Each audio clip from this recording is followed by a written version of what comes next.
Hey folks, Rant, the Bearded Dwarven Princess here. You might know me from the Rings of Power rant videos, and today we're here for my first ever Wheel of Time rant, which you would think I would have done one sooner considering Wheel of Time is like one of my favorite book series of all time, and I covered the first season here on my YouTube channel before things started getting bigger, but I haven't actually done a Wheel of Time rant yet, but we're getting into it. We're going to start adding this to rotation because that second season's coming, and I've got thoughts, ladies and gentlemen.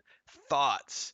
So I was recently reading and just doing some browsing this morning with coffee, and I caught this article over at CBR.com where it says Raf Judkins was recently talking about the Wheel of Time season 2, and he made a jab at HBO's Game of Thrones and says that while discussing the challenges involved with adapting the multi-strand narrative of Jordan's second novel, The Great Hunt, he quipped that he was trying to avoid one-hour cross-continent dragon flights, which was seemingly a reference to the latest Game of Thrones, or the later season of Game of Thrones, which often fudged the amount of time needed for characters to traverse the sprawling realm of Westeros.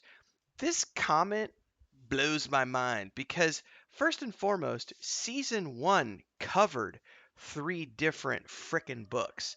Like, you pulled bits and pieces from The Eye of the World, The Great Hunt, and The Dragon Reborn.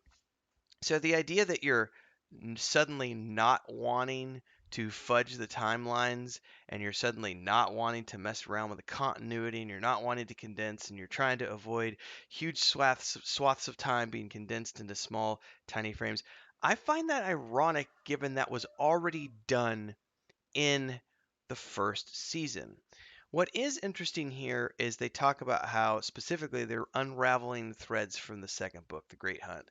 Now, we recently got news that season 3 is going to cover or at least get up to book 4, which means we are starting to see it, again, it's still a condensed timeline, but I feel like maybe, just maybe, and I could be wrong with this, one of my biggest complaints about season one, apart from things like Perrin having a wife, what the hell, was just the condensing of timelines and taking all these things from like book two and book three and cramming them into the first season when you have plenty of lead time to set up your first season and cover like the core elements. Whatever, I'm not going to rant about that. We know that season 3 is going to be covering book 4, and we know that season 2 is going to be covering book 2 along with parts of book 3 because now that they've already gotten us up to book 3, by the end of season 1 with having bits and pieces of book 3 in there already, we know that they're going to be continuing to tweak around with the timelines. Now, in general, I'm okay with that. Like, we saw that happening in, say, Peter Jackson's Lord of the Rings films. And the reason I'm okay with this is if you've been watching my um, Mondays in Middle Earth show, by the way, this is a shameless plug if you haven't already watched those. They come out on Monday at 11 a.m. Central Time. This is also the perfect moment for me to say, if you like this video, don't forget to like, subscribe, hit the bell icon, all those good things. Nudge, nudge, wink, wink. But during the Mondays in Middle Earth show, as I've been reading through the Lord of the Rings again for the first time in many, many, many years, what one of the things I was really focused on and saying they did a good job of in the films is we get specific amounts of time and distances traveled with Tolkien's work. They specifically say, it took this many months for Boromir to ride from Minas Tirith all the way to Rivendell, and it took this many days for Legolas, Gimli, and Aragorn to run from the falls all the way to when they met the men of Rohan, when they met the riders of Rohan, the riders of Rohan, the Rohirrim, and we get these specific mentions of time and distance because Tolkien is helping to invest us in the scope of the world and the size of everything. But we can't show that in a film format. No one wants to spend months watching Boromir travel from Minas Tirith to Rivendell because it's boring. This goes back to something I've said in game development. Shameless plug, patreon.com/wandering hermits. That's my game dev stuff. That's that world map behind me. Um, you can't have something like Thor going to the grocery store. No one cares about Thor going to the grocery store. No one cares about Thor going to buy a gallon of milk or roll of toilet paper. We want to see Thor engaged in action, fighting epic battles, and doing things that mere mortals can't. So telling us that Boromir traveled this distance is great because it gives us a scale of scope and it's cool when you're reading, but you can't translate out onto the screen because no one wants to watch Boromir travel months to get to Rivendell. We just need to know that, oh, he traveled from here to here. Maybe we mention how long it took, but we don't have to show that journey. And we can reference the dangers that happen along the way. So I get why they need to condense timelines, and I'm okay with that as a general rule. But the rant that I have here today is because we have the showrunner where he's coming out and saying, I'm trying to avoid doing that thing they did with Games of Thrones where, we condense the timeline so much that it shows these epic distances being traveled with the single flight of a dragon, and then poof, we've reduced the world and the size of the world and the scope of the world down to this minuscule thing. You already did it, dude. Like, you already took the first season, condensed all of those first 3 books down into 8 episodes. Oh my god. And then you also tried to cram in there a bunch of prequel stuff from the previous age when we've got spaceships and the one power is being used without corruption and all this other stuff.